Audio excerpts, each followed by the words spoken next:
सो बहुत सारे ऐसे जोग्राफिकल डिस्कवरीज हुई during the 15th century. European sailor went to the expedition to discover sea route to India. Means एक European sailor जो था वो गया डिस्कवर करने, सी रूट डिस्कवर करने टू इंडिया, इंडिया पहुंचने का.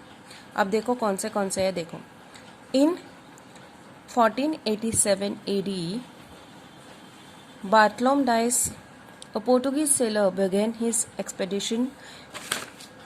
expedition in search of India. Means उसने इंडिया सर्च करने के लिए अपना एक्सपेडिशन स्टार्ट किया.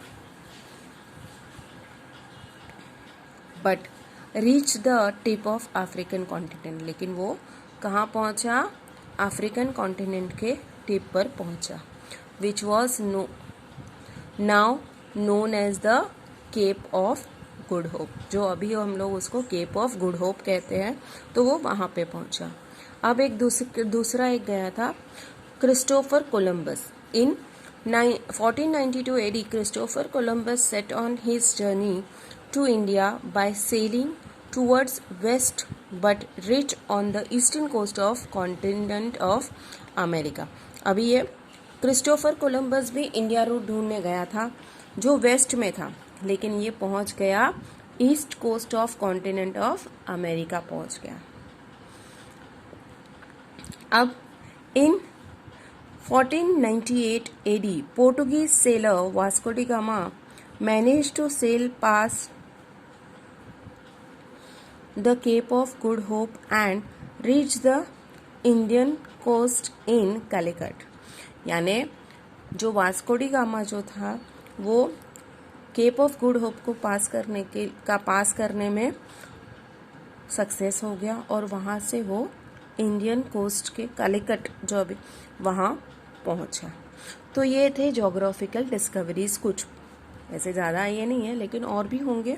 तो ये मेन डिस्कवरीज जो हुई थी. अभी है intellectual revolution in Europe. Due to the change during the Renaissance period, Europe proceed from medieval to modern age. यानी जो रिनेसेंस हुए उस वजह से यूरोप जो है वो मेडिवल से मॉडर्न एज की तरफ आगे बढ़ने लगा. Intellectual revolution take place in same period. Means इसी पीरियड में इंटेलेक्चुअल रिवॉल्यूशन भी हुआ. The society start stepping out of the past ignorance and blind belief. यानी लोग जो है वो पुरानी जो ये प्रथाएं थी, ब्लाइंड फेथ थे, उससे बाहर निकलने लगे. The pre-established customs and traditions comes to be seen from the critical point of view. यानी जो ये जो प्री एस्टैब्लिश कस्टम्स और ट्रेडिशन थे उनको बहुत इससे देखा जाए. All this change are addressed as a intellectual revolution.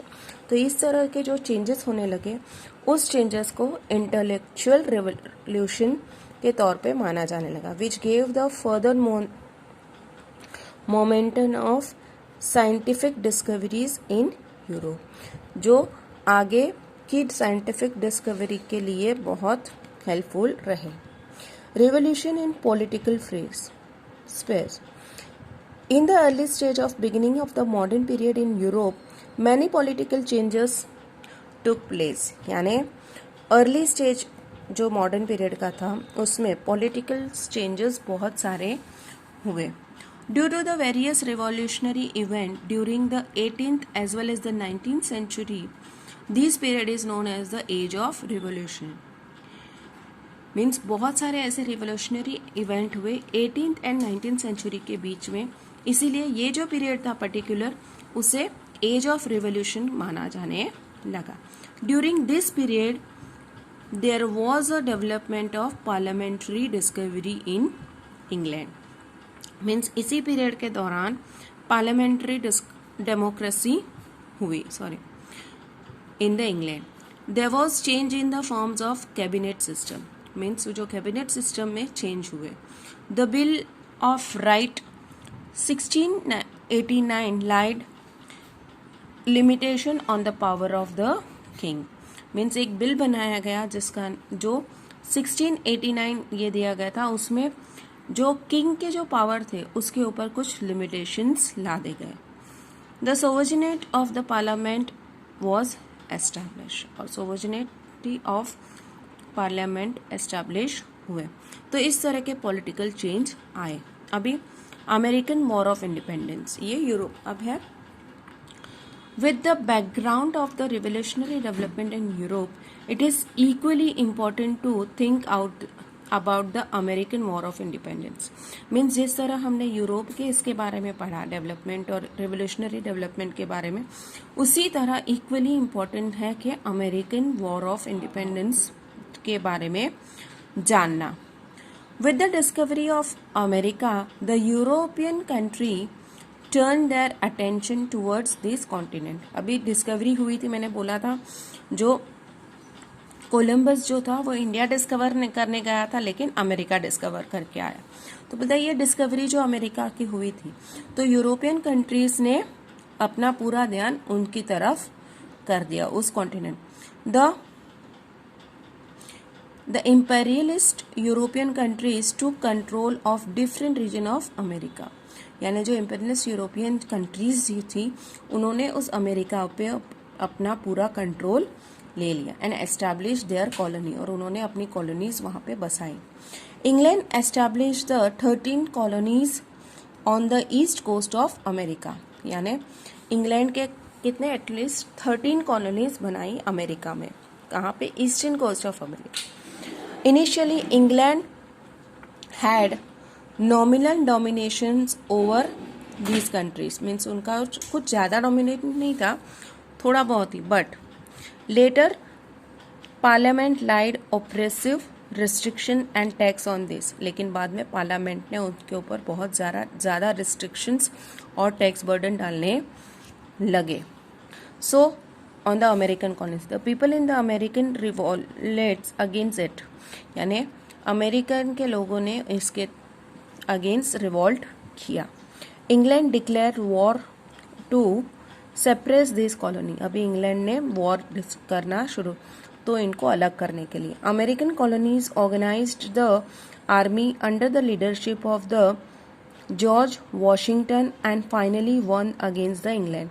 तो ये जो अमेरिकन कॉलोनीज बसी थी उन्होंने एक अपनी आर्मी तैयार की under the leadership of the George Washington, और उन्होंने इस लड़ाई में वो जीत भी गए इंग्लैंड से। This event is known as the American War of independence.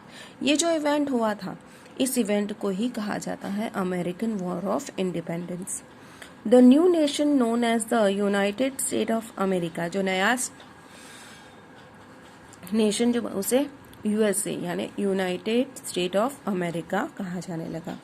With the federal government written constitutions and based on the principle of democracy was born, यानी एक फेडरल गवर्नमेंट बना और विद नए कॉन्स्टिट्यूशंस के साथ, और उनका क्या था मेन बेस्ड क्या था, principle of democracy was born, democracy बनी।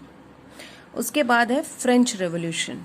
Okay, in 1789 AD the people of French revolt against the uncontrolled and unjust monarchies and feudalism and establish a republican, यानी इन 1789 सेंचुरी में फ्रेंच लोगों ने रिवॉल्ट्स अगेंस्ट द, उन्होंने जो uncontrolled and unjust मोनार्चीज जो हो रहे थे और फेडरलिज्म के अगेंस्ट उन्होंने रिपब्लिक किया। This event is known as a French Revolution. ये जो इवेंट हुआ, इस इवेंट को कहा जाता है French Revolution. The French Revolution gave to the world the 3 value of liberty, equality and fraternity, यानी इस फ्रेंच रिवॉल्यूशन ने वर्ल्ड को 3 वैल्यूज दी है। एक था लिबर्टी, इक्वालिटी एंड फ्रेटर्निटी। ये 3 चीजें उन्होंने वर्ल्ड को सिखाई।